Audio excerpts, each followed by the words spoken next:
Mexico Beach at sunset. Florida's Gulf Coast at its most peaceful. Calm and inviting. Beautiful. Mexico Beach in daylight. The stark contrast is heartbreaking.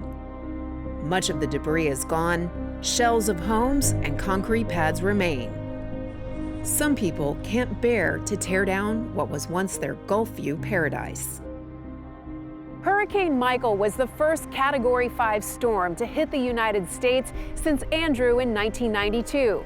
Not much withstood the 160-mile-per-hour sustained winds here in Mexico Beach, with one exception, a property known as the Sand Palace. On this special edition of Ready, Set, Renovate, we meet the owners and learn how and why they built a home that could withstand a Category 5's fury. October 10th, 2018, the middle of the afternoon. This is Hurricane Michael on radar as he stormed ashore at Mexico Beach. This is what Michael looked like on video. You can't hear the powerful winds or see the 15-plus feet of storm surge, but you can feel the devastation.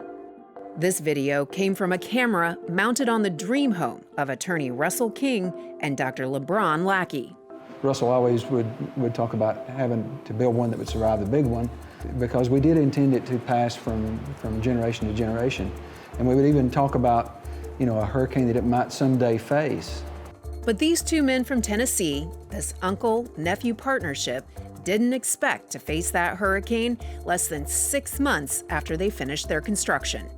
I was determined to have a concrete house. There was a time when the engineers, as we were working through this, they're wanting us to build a wood house, what they call a stick house. Right. And if we had a stick house, there would be no house. If I couldn't have a concrete house, deal's off. It was just a deal breaker. As Russell and LeBron look at the smooth Gulf waters now, they're grateful their concrete house is standing. As you'll see, they made a lot of smart decisions and got a little lucky. The fact that the Sand Palace still stands is no accident. Russell and LeBron worked with engineers, trying to anticipate every situation, going over every detail. We were a year in planning. Before we broke ground. Before we ever broke ground, before we ever did anything here, we spent a year going through that process with the state to get a permit to build, to get permission to build. During that year of planning, they studied the existing building codes and decided to go beyond. And that's really what we built to, was our comfort zone. We would talk about it, and we built to our comfort zone. That all comes at a cost. We're not limitless, and we kept our eye on cost. And I would estimate that our cost is, our completed cost is about 15 to 20%, including the lot, above a conventional build, based on what the real estate prices would have been for a comparable house before Hurricane Michael. Here's the Sand Palace from the front. Everything from the pilings, which reach 28 feet into the ground and stretch 12 feet into the air, to the floors, to the walls, to the eaves of the roof, are all made of concrete. Russell got exactly what he wanted. So that means it's concrete. It's fiber cement. Hardy board everywhere. There's no Okay. vinyl anywhere. I said no vinyl anywhere. Don't want it. It's non-perforated fiber cement panel soffit that's 12 inches wide. The wind can't get under it. The wind didn't get under it, and it was 160 miles per hour. The concrete walls proved to be more than enough to withstand Michael, and the roof looks like new. Compare that to those few homes that survived. They either have blue tarps protecting what's left, or no roof at all. The concrete pilings, they held, but may have moved. This house, we think, moved a little bit. Yeah. Does that scare you? Oh, yes. I'm terrified. Yeah. I'm scared of the next storm. LeBron and I walked the beach many times looking at other houses, and there were features in those houses that I wanted. I wanted French doors. I wanted dormers. I could go on and on things that the engineers would call me down for. Because they said, this is not going to survive a bad hurricane. It's a wind down. Yeah. It's a wind down. Right. So we tried to minimize wind downs, and there's all kinds of things that we gave up.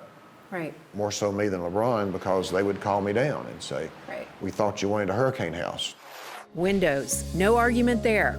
Russell and LeBron went with the top-of-the-line Category 4 storm-tested windows. See that one? That's the east side of the Sand Palace, where some storm debris hit the house head-on. From the outside, the window looks like it broke clear through. But take a look from the inside.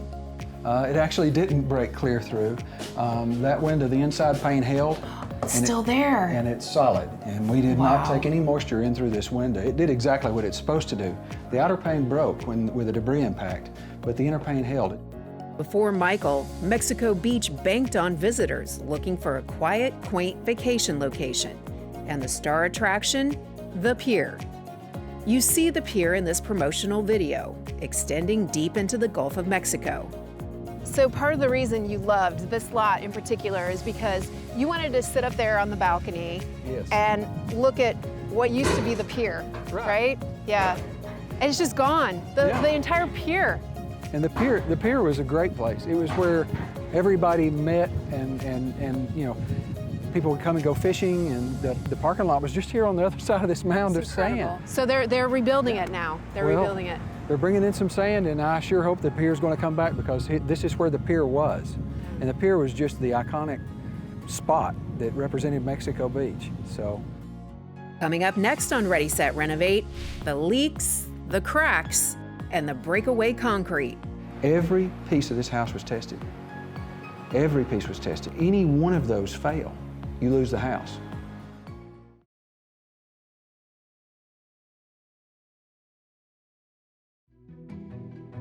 The Sand Palace stood strong in the face of Hurricane Michael. Owners Russell King and LeBron Lackey did indeed build a hurricane house, but they soon discovered not all was well. I saw that we had survived. I saw that, you know, most of my neighbors did not, but the great majority of people were on a platform. They were flat on the ground on a concrete slab and not elevated at all, and they didn't have a chance. Both Russell and LeBron say they are heartbroken for their neighbors, for their town. They admit to feeling survivor's guilt.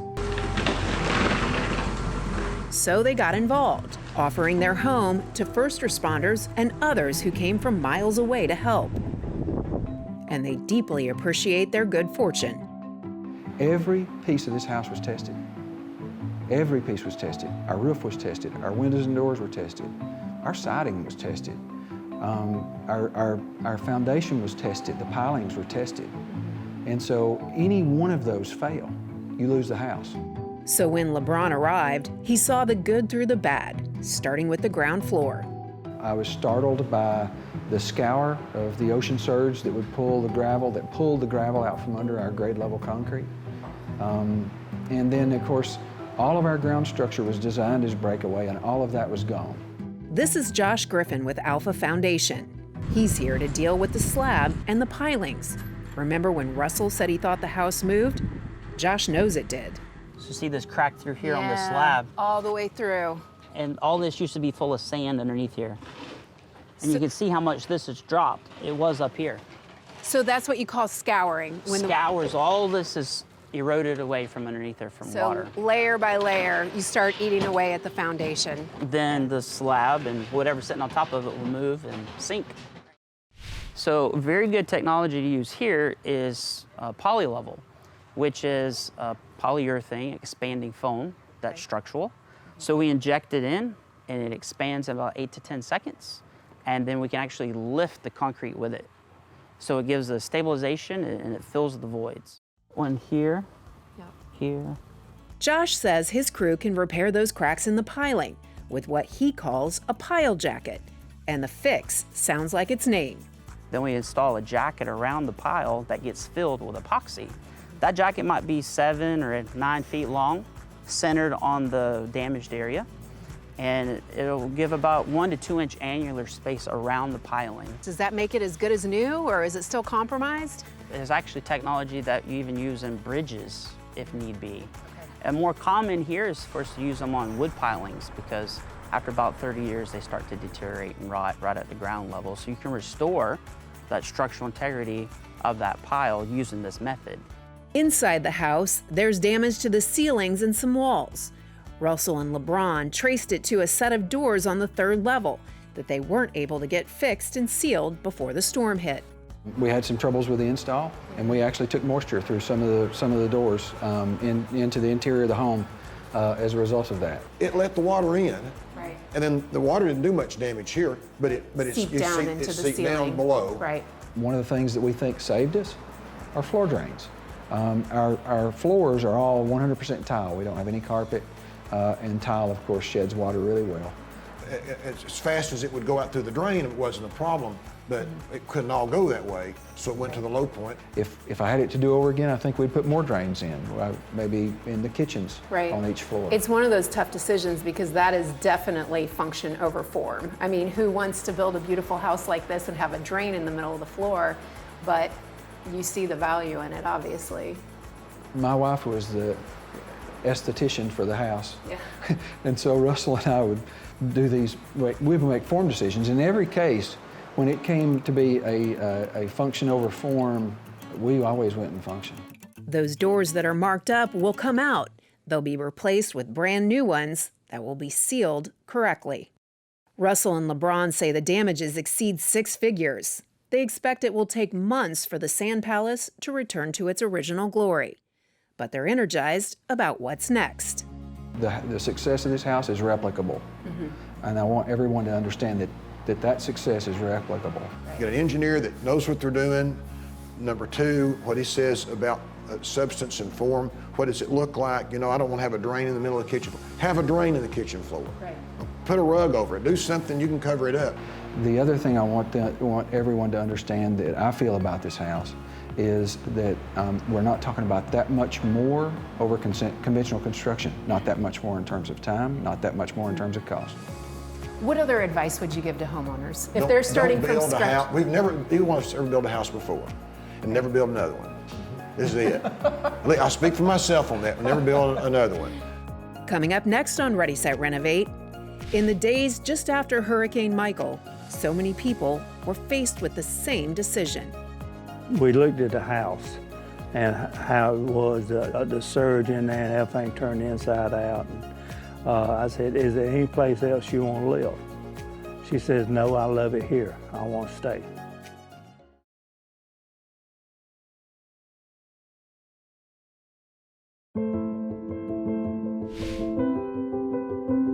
Months after Hurricane Michael, the Gulf of Mexico looks as blue and as beautiful as ever.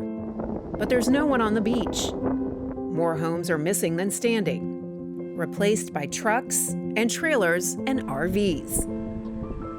One of those RVs belongs to Bob Pollock and his wife Jackie. And happy birthday again. Thank you, I appreciate it. I'm through with birthdays now. It's time to move on. Like birthdays, moving on from Michael is easy to say, but the Pollocks are the kind of people who seem unfazed by hardship.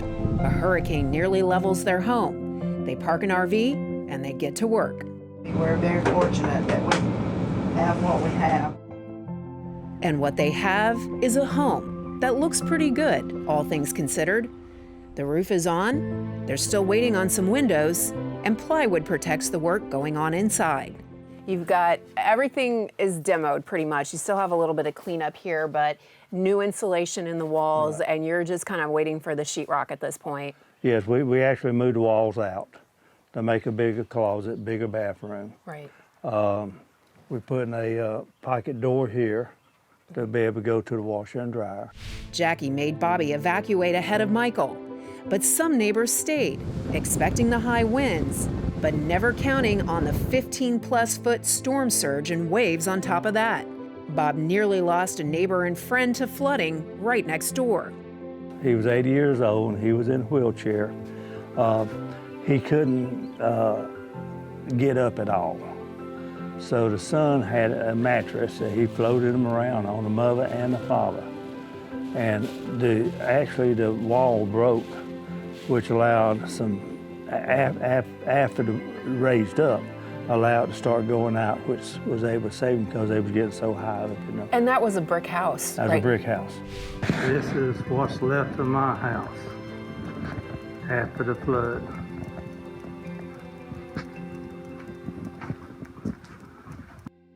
We looked at the house and how it was the surge in there and everything turned inside out. And, I said, is there any place else you want to live? She says, no, I love it here. I want to stay. Bob and Jackie are not only staying, they're planning on helping to rebuild the town they love. Bob is back on city council, and he has an idea to speed up reconstruction. Says we don't have a service station, we don't have a convenience store, we don't have anything. We don't have places for people to eat if they come in to work.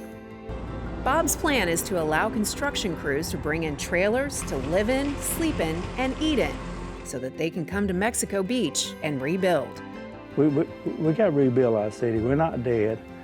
We just need to rebuild it. Coming up next on Ready, Set, Renovate. My father was the first mayor of Mexico Beach, and he had a vision for this place. Yes.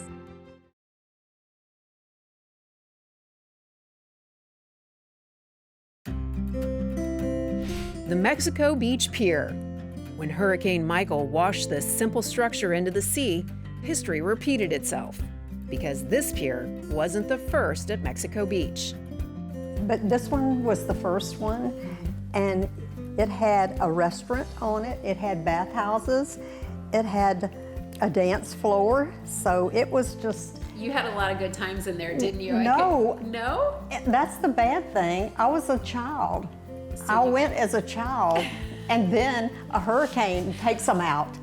Really? That's what happens to piers once in a while. Kathy Parker Hobbs came to Mexico Beach before there ever was a Mexico Beach. Her grandfather, Gordon Parker, was part of a trio of men who in 1946 paid $65,000 for 1,800 plus acres of beachfront property. Among the first orders of business, give their paradise a name. Why Mexico Beach? What's the deal on that? And they were coming up with different ideas, and he was very methodical, and so it was the Gulf of Mexico. So that's why it's Mexico Beach. Kathy's father, Charlie, was entrusted to develop the land. He worked to build a canal and small homes along the water, a small Florida town on the beach. Life was good. It was natural. We went swimming and we played on the beach, and we built sand castles, and you know how children's imaginations. We had a good time. They call this area the Forgotten Coast, right? Right. What does that mean to you? Well, to me, the way I knew it, it was forgotten. It wasn't even known about then. While much of what Kathy's father helped to create is gone, that's my father being sworn in as the first mayor. Another mayor in the family will make sure his vision is never forgotten. Mexico Beach was founded on just quaint, unique charm, Gulf of Mexico, white sand, just a laid-back atmosphere. Al Kathy is Kathy Parker Hobbs' cousin on her mother's side. They grew up here together. The charm and the character and the quality of life we have here, we will not relinquish that. What was the population of Mexico Beach prior to Hurricane Michael? We had about 1,200 citizens, registered voters and citizens in town. And now? 400. Al hopes it takes 3 years to get beyond the worst, 5 years to get back to having more homes than empty lots. Our local people are overwhelmed. When you say you need a plumber, you may as well try to win the lottery. Al's not only the mayor, he's also the owner of the local hardware store.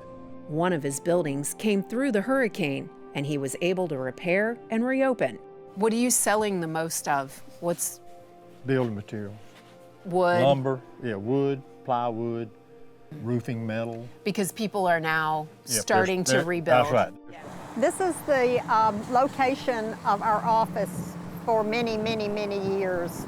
Kathy's real estate business didn't survive Hurricane Michael. She says now is probably the time to retire, but she will never leave Mexico Beach. Mexico Beach will always be the best place. It'll come back. It won't be the same, but it will come back, and people love it, They support it.